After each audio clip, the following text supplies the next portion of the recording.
ಬರಹಗಾರರಂತಂದಾಗ, ಸಾಹಿತಿಗಳು, ಲೇಖಕರಂದಾಗ ಅವರ ಕೃತಿನ ನಾವು ವಿಮರ್ಶೆ ಮಾಡ್ಬೋದು ಅಥವಾ ಕ್ರಿಟಿಕ್ ಮಾಡ್ಬೋದು, ಆದರೆ ಅವರನ್ನ ಮಾಡೋಕ್ಕಾಗಲ್ಲ. ಯಾಕಂದ್ರೆ ಅವರ ಅನುಭವ ತುಂಬ ದೊಡ್ಡದ್ದು. ನಾವು ಇಂಡಸ್ಟ್ರಿಯಲ್ಲಿ ಮಾತಾಡ್ತೀವಿ, ಇದು ಸರಿ ಇಲ್ಲ ಅದು ಸರಿ ಇಲ್ಲ ಅಂದಾಗ ನಮ್ಗೆ ವಾಪಸ್ ಕ್ವಶನ್ ಹಾಕ್ಬಿಡ್ತಾರೆ. ಏನಂತಂದ್ರೆ ಒಂದೆರಡು ಬರ್ದು ನೋಡು, ಬರಿ ಇಟ್ಕೊಂಡು ಬರಿ, ಒಂದ್ಸಲ ಪೆನ್ ಇಡಿ ನೀನು.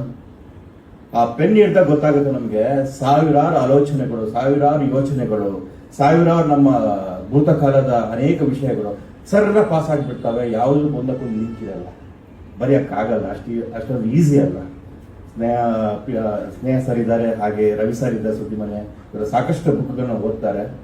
ತಮಾಷೆ ಅಲ್ಲ, ಅದು ತುಂಬಾ ಏನದು ಗಟ್ಟಿಯಾದ ವಿಷಯ, ಒಂದು ಪುಸ್ತಕನ ಬರೆಯೋದು. ಇದು ಕೂಡ ಒಂದಾಗಿರುತ್ತೆ. ಈ ಬರವಣಿಗೆ ಇರುತ್ತಲ್ಲ, ನಾವು ಶುರು ಮಾಡೋದೇ ಇಲ್ಲಿಂದ. ಪ್ರತಿಯೊಂದನ್ನು ಒಳ್ಳೇದಾಗ್ಲಿ ಅವರಿಗೆ. ನಾನು ಮುನ್ನುಡಿ ಓದಿ, ಅಲ್ವಿನ್ ಸರ್ ಬರ್ದಿರೋಂಥ ಮುನ್ನುಡಿನ ಓದಿದೆ. ತುಂಬಾ ಅದ್ಭುತವಾದ ಮುನ್ನುಡಿ ಬರ್ದಿರೋ ಲೇಖಕರ ಮಾತನ್ನು ಓದಿದ್ದೀನಿ. ಮುಂದೆ ಬುಕ್ಕನ್ನು ಓದ್ತೀನಿ. ನನಗೇನು ಅನ್ಸುತ್ತೋ ಅದನ್ನ ನಾನು ಅಲ್ವಿನ್ ಸರ್ ಅಥವಾ ನಾಗರಾಜ್ ಸರ್ ಇಬ್ಬರು ಹೇಳ್ತೀನಿ.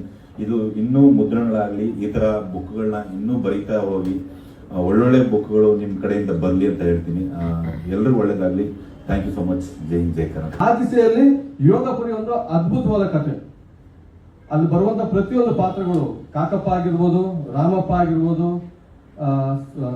ಸಾಕಮ್ಮ ಆಗಿರ್ಬೋದು, ಪ್ರಕಾಶ ಆಗಿರ್ಬೋದು, ಪ್ರತಿಯೊಂದು ಪಾತ್ರಗಳು ಆ ಕಾಲಘಟ್ಟದಲ್ಲಿ, ಆ ನೆಲಘಟ್ಟದಲ್ಲಿ ಅನುಭವಿಸಿದಂತ ನೋವುಗಳನ್ನ ತುಂಬಾ ಅದ್ಭುತವಾಗಿ ಮತ್ತೆ ವ್ಯತಿರಿಕ್ತವಾಗಿ ಕಟ್ಕೊಟ್ಟಿದ್ದಾರೆ ಕಾದಂಬರಿಗಳಲ್ಲಿ ಪದಗಳ ಮುಖಾಂತರ.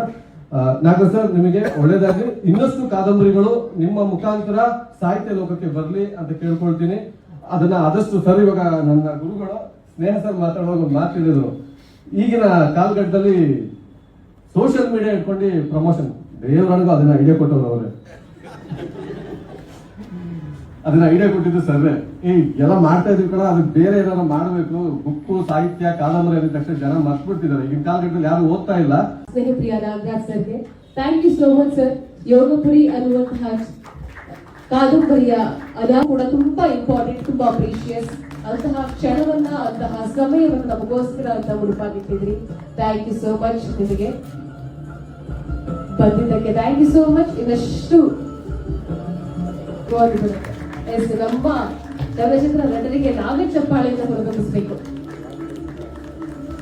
S sir, thank you so much sir. ಬಂದಿದ್ದಕ್ಕೆ ಮೂಲಕ ಪ್ರೋತ್ಸಾಹಿಸಿದ್ರೆ ಬಹುಶಃ ಇನ್ನೂ ಚೆನ್ನಾಗಿರುತ್ತೆ. Thank you so much. Yogapuri ಅನ್ನುವಂತಹ ಕಾದಂಬರಿಯನ್ನ ಅನಾವರಿರುವಂತಹ ನಮ್ಮ ಅದ್ಭುತ ನಟಿ ನಮ್ಮ ಜೊತೆಗಿದ್ದಾರೆ. Ma'am, thank you so much. ಕಾದಂಬರಿಯ ಅನಾವರಣಕ್ಕೆ ನಮ್ಮ ಜೊತೆಗೆ ನಿಮ್ಮ ಅತ್ಯಮೂಲ್ಯ ಕ್ಷಣಗಳನ್ನ ನೀಡಿದ್ದಕ್ಕೆ. ಇನ್ನು ಹೆಚ್ಚಿನ ಚಿತ್ರಗಳ ಮುಖೇನ ತುಂಬಾ ಕಾದಂಬರಿ ಎಲ್ಲ ಜನಕ್ಕೂ ತಿಳಿಸ್ಬೇಕು, ಮತ್ತು ಎಲ್ಲರೂ ಪುಸ್ತಕ ಬರೆಯೋಕೆ ಆಗಬೇಕು. ಪ್ರತಿಯೊಬ್ಬರು ಪುಸ್ತಕಕ್ಕೆ ಅಡಿಕ್ಟ್ ಆಗಬೇಕು. ಸುಮ್ಮನೆ ಮೊಬೈಲ್ಗೆ ಅಡಿಕ್ಟ್ ಆಗಿ ಸುಮ್ಮನೆ ಎಲ್ಲರೂ ತುಂಬ ಅದು ಇದು ಪುಸ್ತಕ ಓದೋದನ್ನ ಕಲಿಬೇಕು. ನಮ್ಮಲ್ಲಿ ಪ್ರತಿಯೊಬ್ಬರು ಒಂದೊಂದು ಬುಕ್ ಬರಿಬೋದು, ಆ ಥರ ಜ್ಞಾನ ಇರುತ್ತೆ.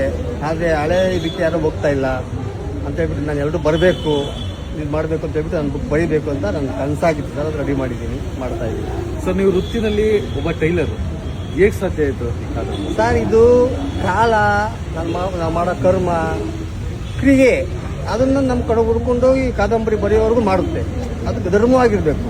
ಅಧರ್ಮವಾಗಿ ಹೋದ್ರೆ ಯಾವುದೂ ದಾರಿ ತೋರಲ್ಲ. ಅದು ಧರ್ಮ ಆಗಿದ್ರೆ ದಾರಿ ತೋರುತ್ತೆ. ಪ್ರತಿಯೊಬ್ಬರು ಬರೀಬೋದು. ಸೊ ನೆಕ್ಸ್ಟ್ ಇನ್ನು ನಿಮ್ಮ ನೆಚ್ಚಿನ ಲೇಖಕರು ಯಾರು? ಯಾಕೆಂದ್ರೆ ಪ್ರತಿಯೊಬ್ಬರು ಒಂದು ಧ್ಯೇಯ, ಗುರಿ ಅಂತ ಇರುತ್ತೆ. ಹಾಗೆ ಸರ್, ನಾವು ನಿಜವಾಗ್ಲೂ ಹೇಳ್ಬೇಕಂತಂದ್ರೆ SLC ಓದುವಾಗ ಸ್ಕೂಲ್ಗಿಂತ ಲೈಬ್ರರಿಯಲ್ಲೇ ಕಳೀತಾ ಇದ್ವಿ.